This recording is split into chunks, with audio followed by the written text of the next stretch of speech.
نادرا جدا لما تلاقي اي حد يقول لك ان الشمس مفيده. اغلبيه الناس هتلاقيها بتقول لك ان الشمس مضره وان الشمس وحشه، واغلبيتهم بيكونوا الشركات السان سكرين والسان بلوك اللي هو يكون الموضوع من ناحيه شغلهم اكتر. انت بتتكلم جد؟ ولكن النهارده هصدمك ب5 فوائد للشمس عمرهم ما كانوا هيجوا في دماغك.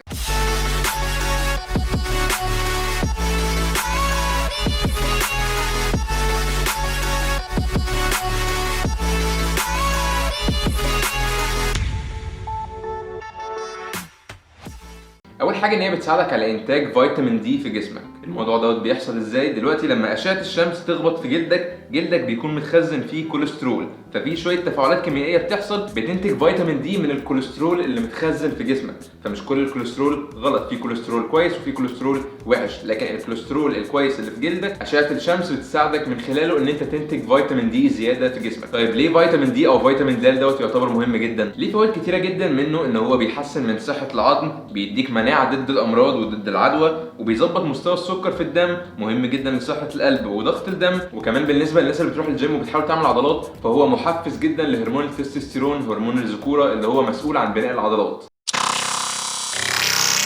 تاني فايدة من فوائد الشمس، ودي اكيد ما جاتش في دماغك قبل كده، وهي انها بتحسن المود. لما انت بتتعرض لاشعة الشمس جسمك بيبدا يفرز سيروتونين او سيروتونين. السيروتونين دوت هو المسؤول عن المود بتاعك او مزاجك بيبقى عامل ازاي خلال اليوم. عشان كده ساعات في وقت الصيف بتلاقي ان انت المود بتاعك كويس وان انت حاسس ان انت نشيط وقادر تتحرك، ولكن في الشتاء لما الضلمه بتبدا تخش ما بتحسش باحسن شعور.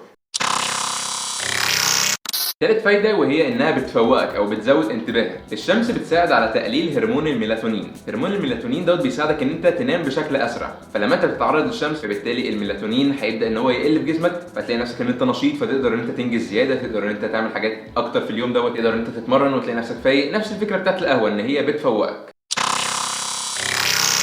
ورابع فايده وهي انها بتقلل بعض الامراض. في امراض كتيره جدا زي الانفلونزا والبرد او الفيروسات بتبدا ان هي تنتشر زياده في وقت ما تكون الحراره منخفضه او في وقت الشتاء بالذات. فلما الشمس بتبدا ان هي تيجي وفصل الصيف بيبدا يجي، بالتالي الشمس بتبدا ان هي بتقضي على الفيروسات دي. هتلاحظ ان الناس بيجي لها برد في الشتاء، لكن لما بيجي الصيف بتبقى عاديه خالص ومفيش اي مشاكل. خامس فايدة وهي انها مصدر للانفراريد او الاشعة تحت الحمراء. الاشعة تحت الحمراء تعتبر مهمة جدا عشان شفاء الجروح وتقليل الالم، بجانب ان في ناس كتيرة جدا بتستخدم العلاج دوت في اوض مخصصة للحاجات دي، بجانب الساونا. الناس اللي بتروح الجيم ويبدا ان هي جسمها وعضلات جسمها بتبدا ان هي تتعب بسبب التمرين والمجهود دوت، فتعتبر زي ريكفري او بيستخدموها كاستشفاء وعلاج لجسمهم.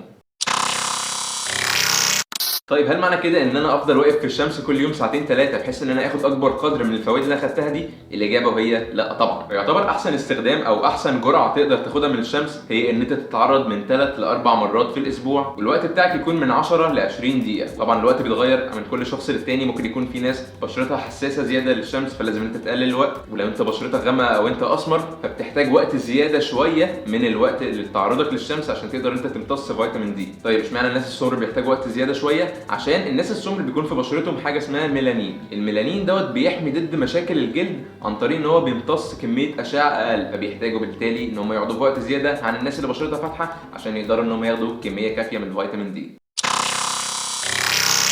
كده يا شباب ده يكون فيديو النهارده، اتمنى ان الفيديو يكون عجبكم. ما تنسوش تعملوا سبسكرايب وتشغلوا زر الجرس وتعملوا لايك للفيديو ده، وتكتبوا لي في الكومنتس تحت اي حاجه عايزين تسالوني عليها، وهتلاقوا اللينكات بتاعتي تحت. خشوا تابعوني هناك، في حاجات بتنزل هناك كل يوم، فيسبوك انستجرام تيك توك، وللتدريب الاونلاين والبرامج المخصصه. هتلاقي لينك الواتساب تحت، تقدر تبعت لي هناك هاشتاج اونلاين كوتشنج، هيتبعت لك هناك كل التفاصيل وكل الباقات المتاحه معانا. تقدر تختار الباقه المناسبه ليك، هتلاقي باقات كتيره جدا هناك هتعجبك، تقدر تختار الحاجه اللي انت عايزها. التدريب هيسهل عليك وقت كتير جدا، وهيسهل عليك الطريق بطريقه انت مش متخيلها. لما تكون انت عايز توصل لواجهه معينه او عايز توصل لمكان معين وانت مش عارف الطريق اللي انت هتاخده، ده هيخليك ان انت هتطول زياده جدا عشان توصل للمكان دوت في الاخر.